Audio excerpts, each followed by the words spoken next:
Kalau orang Jawa untuk mencapai fana fillah itu tidak sekedar jangan melakukan perbuatan jelek, perbuatan berdosa.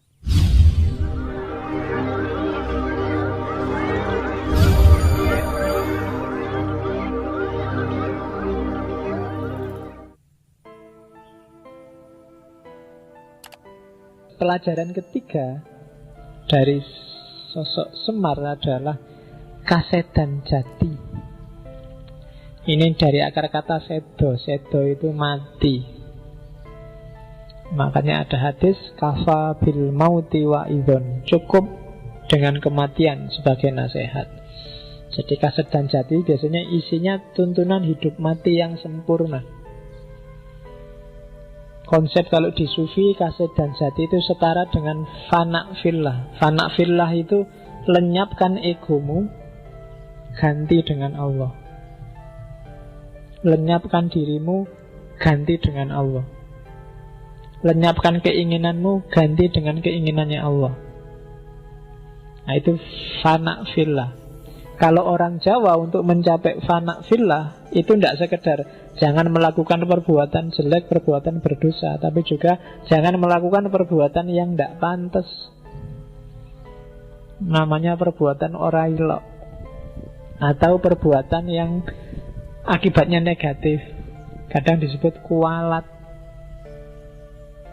Jadi tidak pantas itu tidak ilok. Misalnya kalau sama orang tua ngomongnya harus sopan lo ya.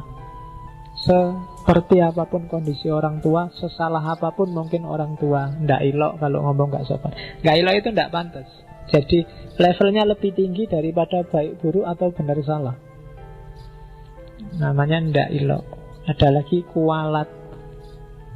Jadi kualat itu kalau hukum, kalau di Hindu bisa kamu sandingkan sama hukum karma. Hati-hati, mungkin ndak haram, mungkin boleh saja sama masyarakat. Tapi kalau menyakiti orang, nyusahi orang, jangan-jangan nanti balik lagi kualat. Mungkin benar kamu menyesatkan, mengkafirkan dia. Cuma kalau dia hatinya sakit, dan sakit hatinya itu berdampak negatif, balik pada kamu yang menyakiti. Karena dosanya orang tersakiti kan makbul. Jangan-jangan kamu kualat. Itu semesta kosmologisnya Jawa kenal terminologi orailok sama kualat. Jangan ya meskipun segitu ya jangan segitunya lah. Ngono ya ngono ning ya jangan. Islam ya Islam ning ya jangan segitunya. Nah itu kenapa khawatir kualat. Kualat itu jangan-jangan balik ke dirimu sendiri. Yang ngeritik jangan sampai segitunya lah. Jangan-jangan kamu nanti kena masalah yang sama. Itu namanya kualat kalau di Jawa. Dan ini agak susah dicari bahasa Indonesianya kualat itu apa, agak susah. Kualat itu tidak ono. Orailok juga tidak ada. Tidak pantas sebenarnya, itu agak serampangan. Tidak ilok itu tidak selalu pas dengan tidak pantas, tapi tidak ilok. Di luar Jawa saya nggak tahu ada apa enggak. Tidak ilok sama kualat. Kalau kualat mungkin sudah di bahasa Indonesia kan. Tapi sebenarnya konsepnya mungkin agak jejer sama kalau di Hindu ada karma, buah perbuatan. Oke, yang keempat, memayu hayuning bawono. Istilah yang paling sering kamu dengar hari-hari ini dari Sultan Hamengkubuwono. Buwono apa bawono kan gitu, terus kamu gegeran. Oke, di nas-nas Jawa itu memayu hayuning bawono. Jadi memayu hayuning bawono itu memperindah keindahan dunia. Itu kan agak unik terminologinya. Ya sudah indah kok diperindah lagi. Maksudnya apa? Memberi makna hidup. Hidup ini sudah bermakna, sudah indah, berilah makna yang indah. Caranya gimana? Memayu itu, bawono itu maksudnya dunia sekarang ya, jagat rame kalau bahasanya orang Jawa. Jadi memayu itu apa? Tanamkan kebaikan, nanti dia akan tumbuh kebaikan juga. Ini logikanya petani. Kalau kamu nanam yang baik, hasilnya juga baik. Dunia ini sudah cantik, Tapi kalau kamu tidak cantik, kecantikannya akan rusak. Maka percantiklah dunia yang sudah cantik ini. Caranya apa? Berbuatlah baik. Kalau kamu berbuat baik, dunia ini akan semakin cantik. Karena buah perbuatan baikmu adalah kebaikan juga.